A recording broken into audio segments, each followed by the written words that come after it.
मुसलमान और हिंदू हैं दो, एक मगर उनका प्याला, एक मगर उनका मदिरालय, एक मगर उनकी हाला।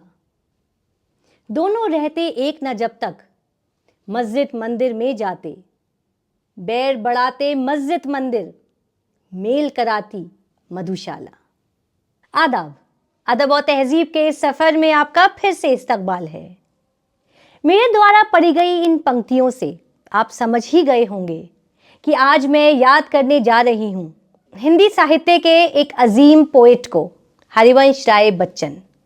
1907 में इलाहाबाद में पैदा होने वाले बच्चन ने कविताओं को सिर्फ बुक्स तक सीमित नहीं रखा, बल्कि उसे आम इंसान के दिल तक भी पहुंचाया। उनकी पोम्स सादी भी थीं और गहरी भी। उन्होंने जिंदगी, जद्दोजहद, मोहब्बत और इंसानी एहसासात को अपनी कविताओं का मरकज़ बनाया। जब पोइट्री मुश्किल अल्फाज में लिखी जाती थी, बच्चन ने सादगी और सच्चाई को अपना जरिया बनाया। उनकी कविता इंसान के अंदर के सफ़र को बयान करती है। आज हरिवंश राय बच्चन और उनकी लिखी मधुशाला पर रोशनी डालने के लिए मेरे साथ मेरे फ्रेंड मोहित निगम, IRS, एक IITN और एक पॉलीमैथिक अप्रोच रखने वाले। He has keen interest in Hindi साहित्य। मोहित, आपका स्वागत है। Thank you ma'am. तो मोहित, आज हम आपसे ये जानना चाहेंगे कि मधुशाला, जैसे उसका टाइटल है, एक पोम जो हरिवंश राय बच्चन ने लिखी है, तो इंसान उसको सुनता है तो पहली अप्रोच उसके दिमाग में, उसके जहन में एक इमेज बन जाती है कि Madhushala must be of something related to Madhushala. So आपका क्या उसमें अंडरस्टैंडिंग है और क्या ये वाकई में सेम अप्रोच रखती है? अच्छा, सबसे पहले तो धन्यवाद मैम, आपने इस पॉडकास्ट के लिए, इस शो के लिए मुझे बुलाया और इतनी सुंदर कविता जिसको मैं महाकाव्य कहता हूँ जी, इस पे हम चर्चा कर रहे हैं। ये मेरे लिए खुशी की बात है और सौभाग्य का मैटर है। पहले मैं क्लियर कर दूं कि मुझे कोई लिटरेचर का मेरा बैकग्राउंड नहीं है और मैं केवल एक छात्र हूं जो मैंने भी हाल में ही आप लोगों के सानिध्य में रह के पढ़ना शुरू किया है। मधुशाला हम सब ही लर्नर्स हैं यहाँ पे मोहित, कहीं ना कुछ हम सीख ही रहे हैं एक दूसरे से। This is the best approach in life. और ये पुस्तक मैंने अभी 1 साल पहले ही खरीदी है, मधुशाला। और ये महाकाव्य, इसमें 135 छंद हैं, बहुत बड़ी कविता है और हिंदी साहित्य की एक कालजयी कृतियों में से एक है। One of the longest poems in Hindi साहित्य। और स्कूल में मुझे याद है मैंने CBSE बोर्ड से हिंदी पढ़ी 12वीं तक, तो शायद कहीं 11वीं में या 12वीं में ये कविता आती है, लेकिन स्कूल में तो जो पाठ्यक्रम में उसके कुछ छंद ही थे जी।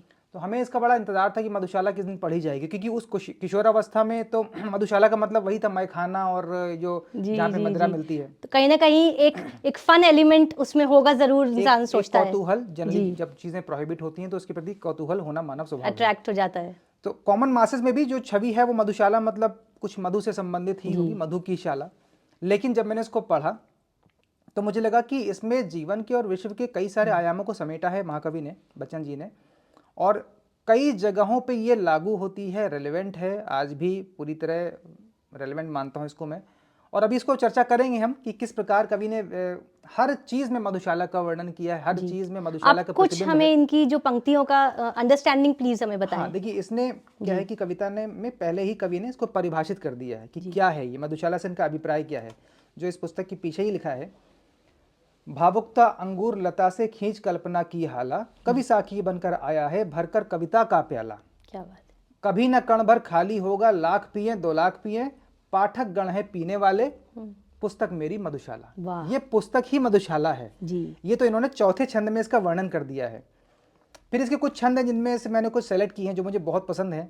एक जो बहुत कॉमन है, हम सबने सुना होगा, ये छठा छंद है। मदिरालय जाने को घर से चलता है पीने वाला, किस पथ से जाऊं असमंजस में है वो भोला भाला, अलग अलग पथ बदलाते सब पर मैं ये बतलाता हूँ, राह पकड़ तू एक चलाचल पा जाएगा मधुशाला। यहाँ पे कवि ने कंसिस्टेंसी का महत्व बताया है और एक क्लैरिटी ऑफ थॉट्स का, और डिस्ट्रैक्शन नहीं होना चाहिए, राह पकड़ तू एक चलाचल पा जाएगा मधुशाला, इसके बारे में कवि ने इशारा किया है। एक अगला छंद है जहाँ पे कवि कहते हैं, बहुतेरे इनकार करेगा साकी आने से पहले, पथिक न घबरा जाना पहले, मान करेगी मधुशाला। किसी भी कार्य को शुरू करने में जो टीथिंग ट्रबल्स होती हैं, इसीलिए कहा जाता है, उसके विषय में बताया गया है, इसीलिए कहा जाता है कि beginning is half done. Right. फिर आगे कहते हैं, दर्द नशा है इस मदिरा का, विगत स्मृतियां साकी हैं, पीड़ा में आनंद जिसे हो आए मेरी मधुशाला। यहाँ पे पेन को सेलिब्रेट किया है, तो मुझे कुछ कुछ जॉन एलिया वाली थीम यहाँ पे वो नजर आ रही है। स्टोइसिज्म कहते हैं शायद इंग्लिश में। जी जी जी। तो पीड़ा को इन्होंने सेलिब्रेट किया है, लविंग द पेन, सर्टेनली। फिर एक छंद है जहाँ पे इन्होंने बताया है कि मधुशाला में मदर या माँ को कैसे देखा जाए। देखिए इसकी कितनी डाइवर्सिटी, देखिए इसकी आप। नहीं जानता कौन मनुज आया बनकर पीने वाला, कौन अपरिचित उस साकी से जिसने दूध पिला पाला। जीवन पाकर मानव पीकर मस्त रहे, इस कारण ही जग में आकर सबसे पहले पाई उसने मधुशाला। ये भी एक इसका एस्पेक्ट है, ये भी एक इसका पहलू है। विभिन्न प्रकार से इन्होंने मधुशाला को डिफाइन, मतलब Madhushala is not only limited to certainly the Madhushala. तो एक शब्द है, एक catch phrase you can say, बिल्कुल, बट उसके अंदर जो गहराई है वो बहुत दूर तक लेके जा रही है इसके हर छंद में। और आप गौर करें इसके हर छंद का अंत होता है मधुशाला से, जो इसको एक अच्छी सुंदर राइम देता है। इसको बोल के गाना पढ़ने में बड़ा मजा आता है। आगे इन्होंने वादक यानी म्यूजिक, चित्रकार का भी वर्णन किया है। अच्छा। फिर एक जो छंद मुझे बड़ा अच्छा लगा, 44 नंबर पे है जी। उसमें भारत देश के जो भौगोलिक डाइवर्सिटी को इन्होंने डिस्क्राइब किया है।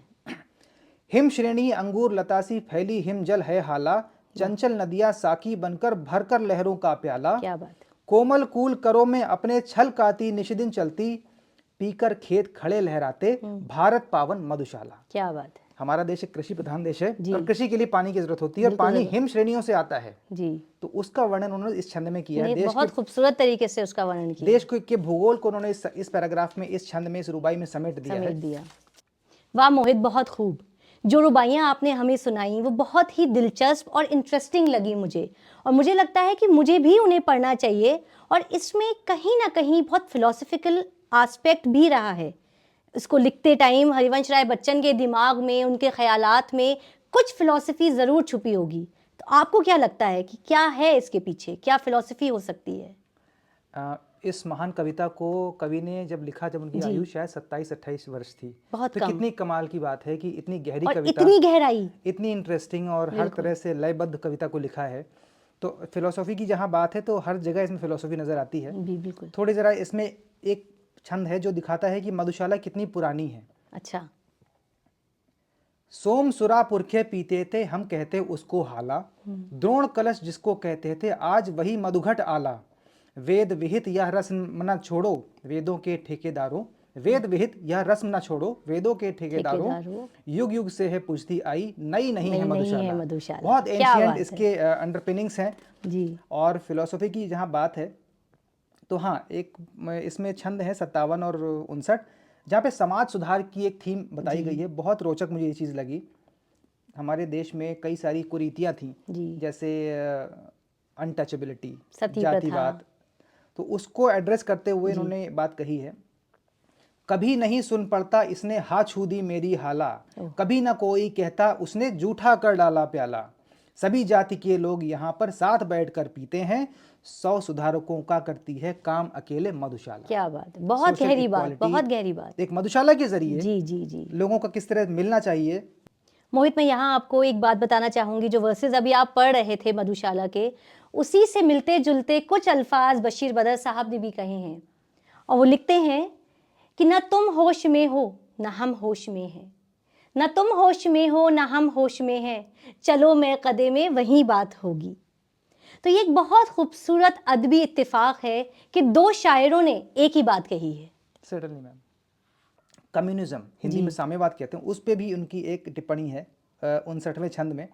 एक तरह से सबका स्वागत करती है साकी बाला, अज्ञ विज्ञ में क्या अंतर है हो जाने पर मत वाला।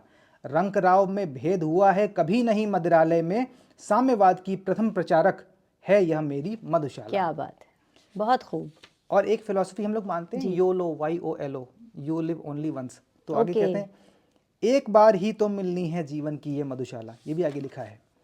और हाँ, एक ये भी है कि कई बार जब हमको लाइफ में कोई उपलब्धि हो जाती है, कोई अचीवमेंट हम कर लेते हैं, तो हम सडनली डरने लगते हैं कि कहीं वो हमसे खो ना जाए, छूट ना जाए जी। तो इस विरोधाभास को, इस डाइकोटोमी को भी उन्होंने वर्णित किया है 67वें छंद में, रुबाई में।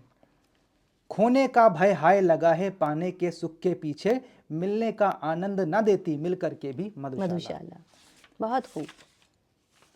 आगे भाग्य पे रोशनी डाली है, भाग्यवाद, फेटलिज्म। लिखी भाग्य में जितनी बस उतनी ही पाएगा हाला, लिखा भाग्य में जैसा बस वैसा ही पाएगा प्याला, लाख पटक तू हाथ पांव पर इससे कब कुछ होने का, लिखी भाग्य में जो तेरे वही मिलेगी मधुशाला। क्या बात है, बहुत खूब।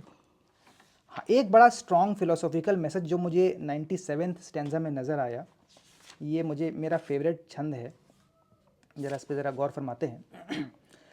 मदिरालय में कब से बैठा पी न सका अब तक हाला, यत्न सहित भरता हूँ कोई किंतु उलट देता प्याला। अच्छा। मानव बल के आगे निर्बल भाग्य सुना विद्यालय में, भाग्य प्रबल मानव निर्बल का पाठ पढ़ाती मधुशाला।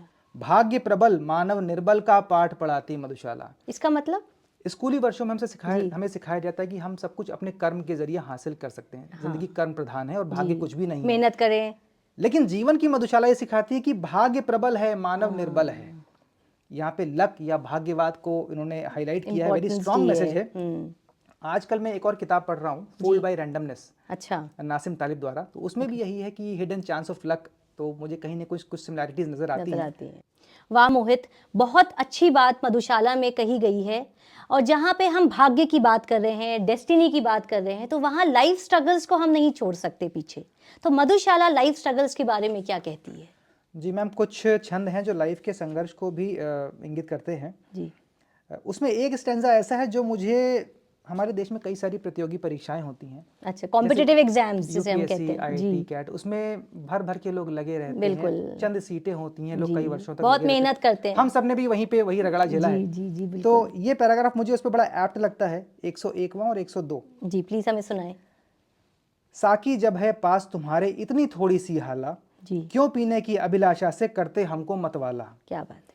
हम पिस पिस कर मरते हैं, तुम छिप छिप कर मुस्काते हो, हाय हमारी पीड़ा से क्रीड़ा करती मधुशाला। क्या बात है। अगला छंद है जी। साकी मर खप कर यदि कोई आगे कर पाया प्याला, जी पी पाया केवल 2 बूंदों से न अधिक तेरी हाला, जीवन भर का हाय परिश्रम लूट लिया 2 बूंदों ने, भोले मानव को ठगने के हेतु बनी है मधुशाला। क्या बात है। भोले मानव को ठगने के हेतु बनी है मधुशाला। तो जीवन का संघर्ष यही है, quite apt on struggles of life. एक मुझे स्टैंजा अच्छा लगता है जी। पीने वाले साकी की मीठी बातों में मत आना, मेरे भी गुण यूं ही गाती एक दिवस थी मधुशाला। जब इंसान कामयाबी पे, तरक्की पे, ओहदे पे और शक्ति में होता है तो दुनिया उसके गुणगान करती है। वही बात यहाँ पे कवि का इशारा है।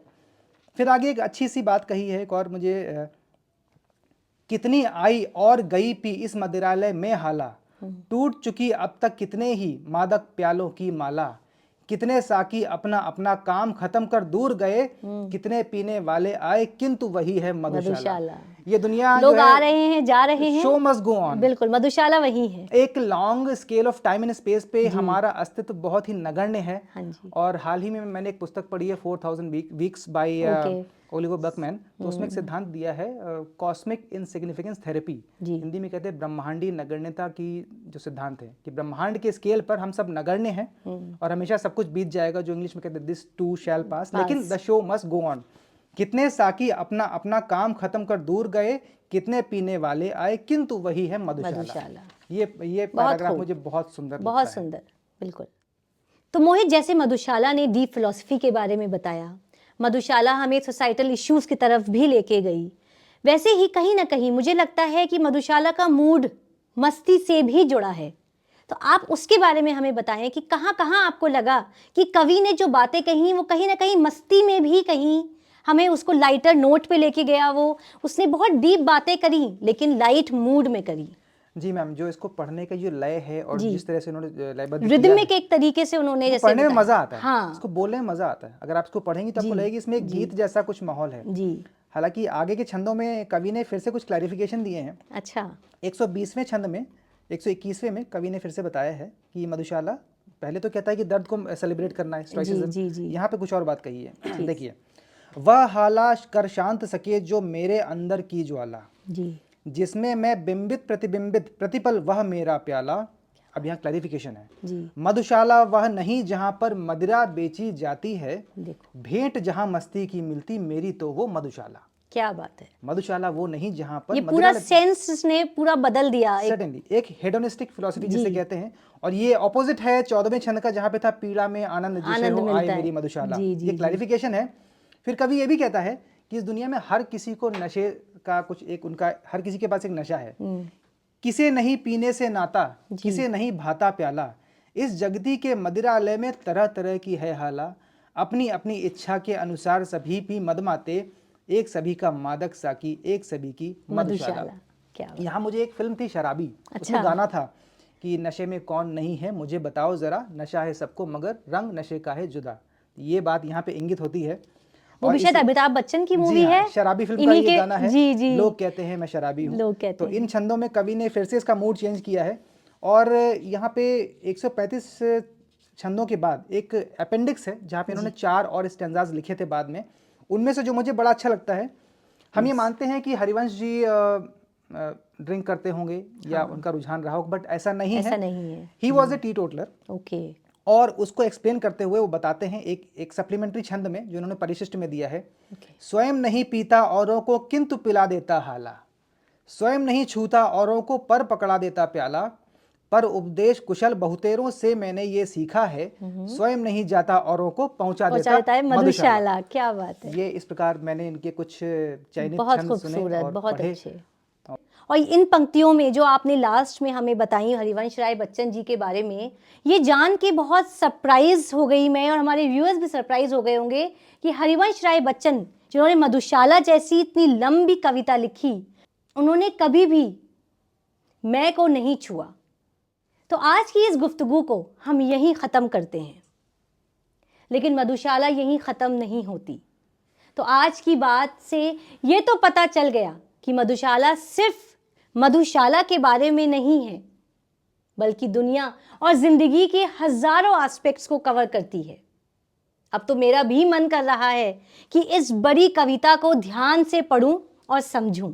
और मैं अपने सारे व्यूवर्स को ये मशवरा देना चाहूँगी कि इस मैग्नम ओपस को ज़रूर पढ़ें और समझें। इसी ख्याल के साथ आप सबसे आज मैं इजाज़त लेना चाहूँगी। बहुत खुश रहिए, क्योंकि ज़िंदगी है गुलजार। Please like, share and subscribe my channel.